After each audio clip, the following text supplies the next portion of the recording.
So why do we often have these troubles of seeing these innovations coming? Well, one of the things is we may be looking, but we may not seeing those things because we are focused too much on the engineering part, on the technology part of it. And that is often due to that European countries tend to be very engineering driven countries. We tend to have twice as many engineers in the country than, for example, the US when you calculate it on the population. And innovation is not just about technology. It's not just the battery that is in a Tesla that replaces the engine. No, there are a lot more things going on there. So Larry Keeley uh, came up with the 10 types of innovation. He shows that there are 10 types of innovation. You have them in the profit and business model, you have them in the way you use a network, the structure, the process, the manufacturing. It could be the product performance, the system. So this is more the technologies that you have, but also how you experience that stuff, like how the car is serviced or the product is serviced, through which channel it is sold, or they approach you. What's the brand? How do they build the brand? How do they engage customers and consumers on that? So let me give you some examples. Profit and value model. You've heard about the razor blade system.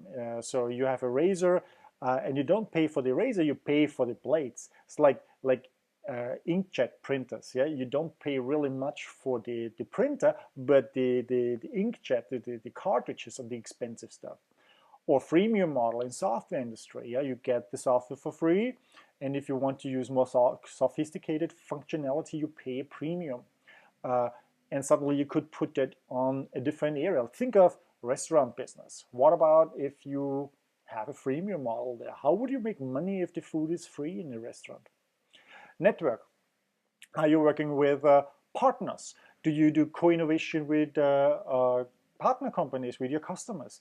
Do you work with academia? Is it a franchise? Is it this kind of Tupperware model where you use private people to sell the stuff in a private setting? The structure.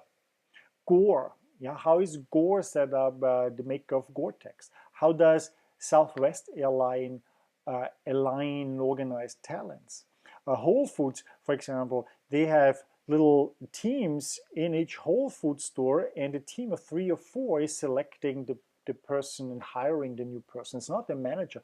Is this person that we're hiring a good fit for our team? That's how it's working.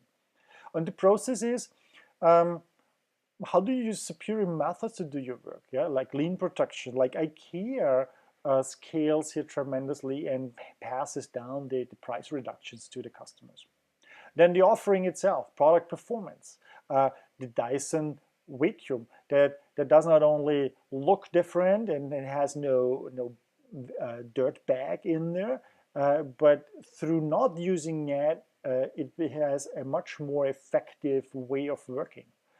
Gorilla Glass, yeah, it's not breaking, it's shatterproof, all these kind of things that you have. Also product system that you use.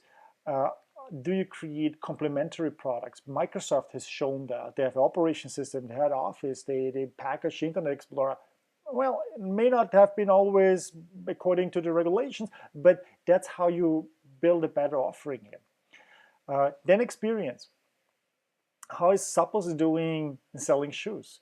Uh, for them, the call center where you call in order to order or in order to complain about stuff was the only point where they interacted with their customers direct. So they use it as an opportunity to make and give those people, those customers, the best experience that you can have. Channel.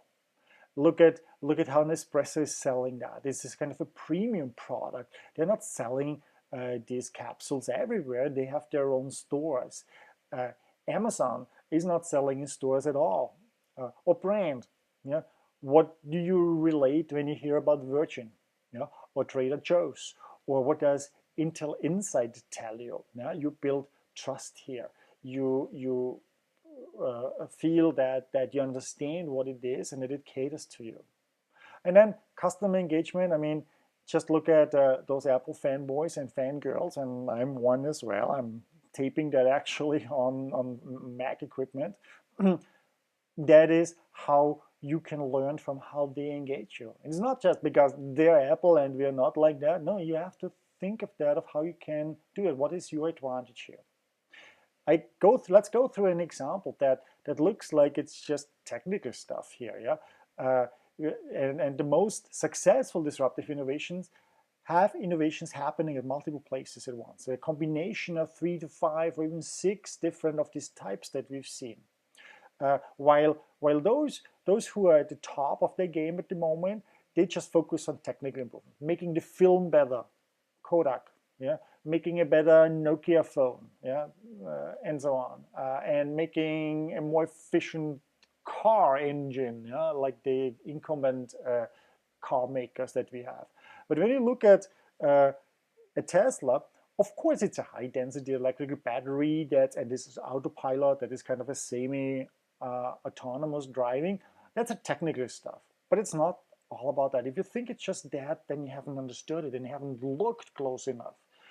So here's also that they give you the supercharger network. They take care of that. They keep you in their experience and not putting it out. A gas station is done and operated by somebody else. That's often dirty, greedy, not very inviting. They give you supercharger stations at interesting locations.